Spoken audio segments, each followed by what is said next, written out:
3h25, a gente muda de assunto para falar sobre saúde aqui no estúdio CBN. Hoje, terça-feira aí de carnaval, 4 de março, também é Dia Mundial da Obesidade. E é sobre esse tema que a gente conversa agora ao vivo com o Dr. Cleiton Macedo. Ele que é endocrinologista da Sociedade Brasileira de Endocrinologia e também Metabologia Regional São Paulo, e fala conosco sobre esse tema. Então, doutor, muito obrigada pela participação. Boa tarde, bem-vindo. Eu que agradeço. Boa tarde, ouvintes. Boa tarde a você. Bom, doutor, quando a gente fala em obesidade, estamos falando de um problema aí que atinge cada vez mais brasileiros, né? E que é de fato uma doença que é combatida com medicamentos, né? Mas o que a gente tem visto também hoje é pessoas que não são obesas utilizando esses medicamentos para emagrecer de forma indiscriminada, né? Então, falando especificamente da obesidade, qual que seria hoje a melhor estratégia e a melhor forma de combate a essa doença?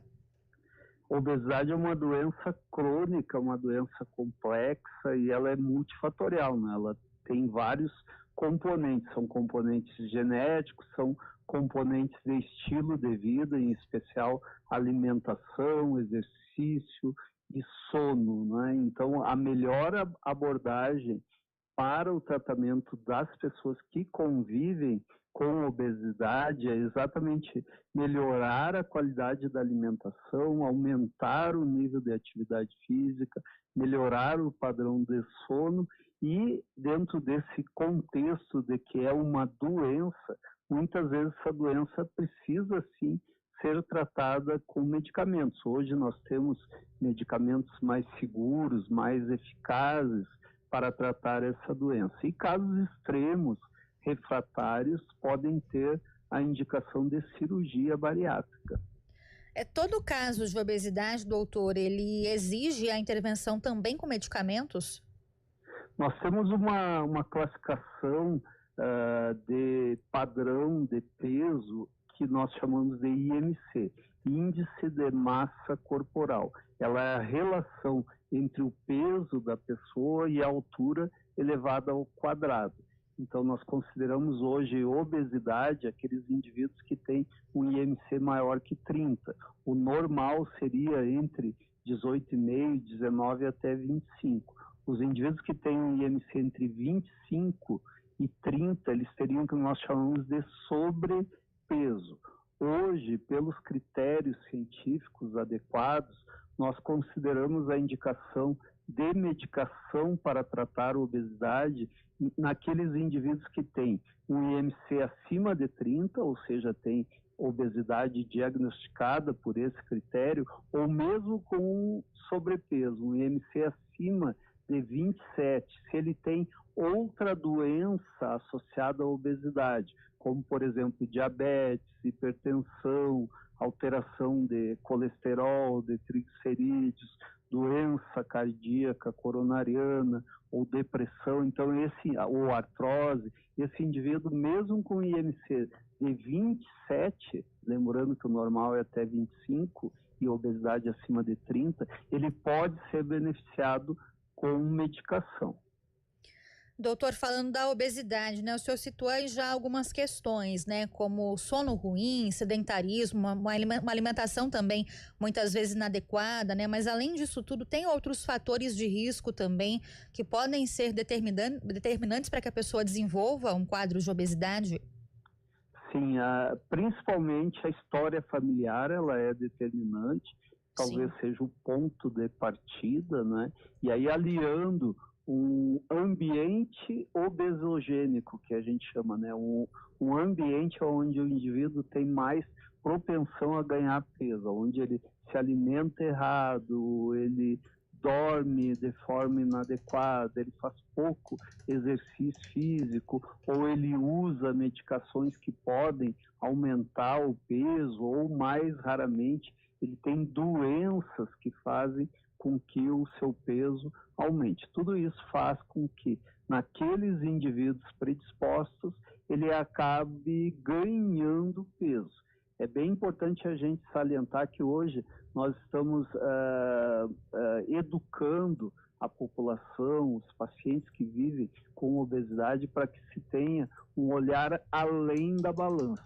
O peso, ele vale sim, como critério diagnóstico, mas hoje nós estamos vendo muito a adiposidade, a quantidade de tecido adiposo e principalmente a distribuição desse tecido adiposo. Nós sabemos que os indivíduos que localizam gordura mais na região abdominal, uma gordura que nós chamamos de gordura visceral, que infiltra o fígado, que infiltra os outros órgãos e infiltra inclusive o coração, esse indivíduo ele vai ter mais risco cardiovascular, ele vai ter mais risco de desenvolver diabetes, de ter hipertensão, de ter infarte, de ter derrame, e a sobrevida ela diminui, tem aumento de mortalidade. Então a gente precisa ter esse olhar além da balança.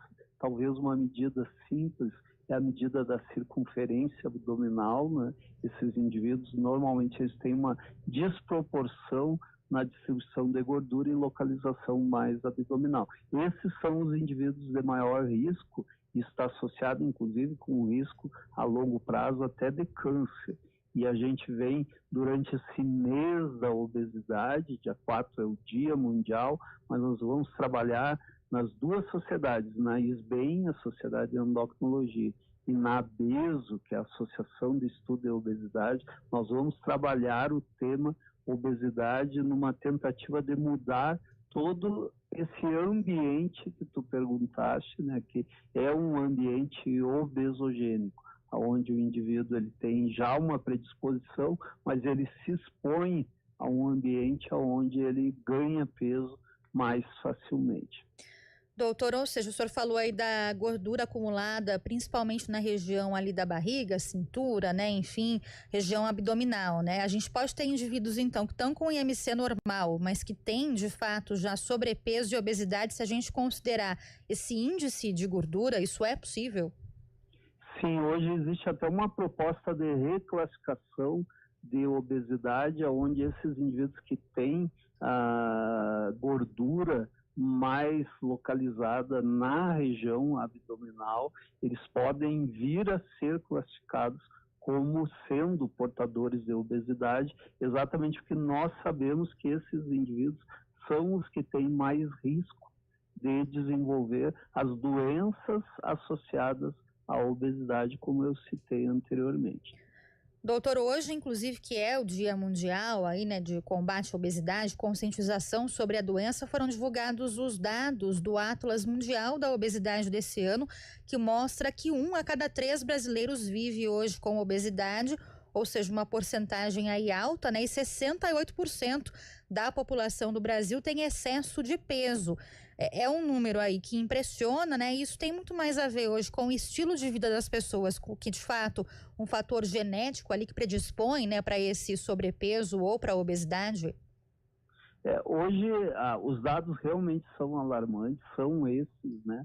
E a previsão nesse relatório é que eles piorem muito até 2035. Se a gente for pegar uma subpopulação que são de adolescentes, a prevalência de obesidade nessa faixa etária, a projeção é que vai dobrar até 2035. Então, realmente é preocupante, nós devemos tomar medidas para segurar essa uma pandemia de obesidade, né, e que vem crescendo cada vez mais. Mas eu acho que deve ficar o alerta para que a gente não culpe o indivíduo portador de obesidade. Esse indivíduo ele tem uma doença que predispõe ao ganho de peso, é óbvio que o seu estilo de vida vai agravar essa doença, e hoje nós queremos, principalmente na campanha desse ano, responsabilizar todo o sistema envolvido no dia a dia do cuidado dessas pessoas, né? Então a responsabilidade ela deve ser compartilhada com o governo, com as estruturas todas de saúde, com a comunidade, com as empresas que produzem alimentos, né? Então existe todo um modelo de abordagem onde a gente, melhorando a linha de cuidado das pessoas que sofrem com essa doença, ou talvez um cenário melhor ainda, melhorando a linha de atenção às pessoas que têm predisposição a essa doença, né? Prevenindo que elas cheguem em taxas de obesidade. Então, todo esse cenário, ele precisa ser mudado. Então, o mote da campanha desse ano da SBEM, da BESO e da Federação Internacional de Obesidade é exatamente mudar o mundo em relação a esse cenário para que as pessoas se tornem realmente mais saudáveis. Doutor Cleiton Macedo, ele que é endocrinologista da Sociedade Brasileira de Endocrinologia e Metabologia Regional de São Paulo, a SBEM São Paulo, falando conosco, trazendo esse alerta, né, nessa data, Dia Mundial da Obesidade. Doutor, muito obrigada, viu, pela participação. Boa tarde para você e bom trabalho por aí. Eu que agradeço. Muito obrigada. Agora, 3h36, vem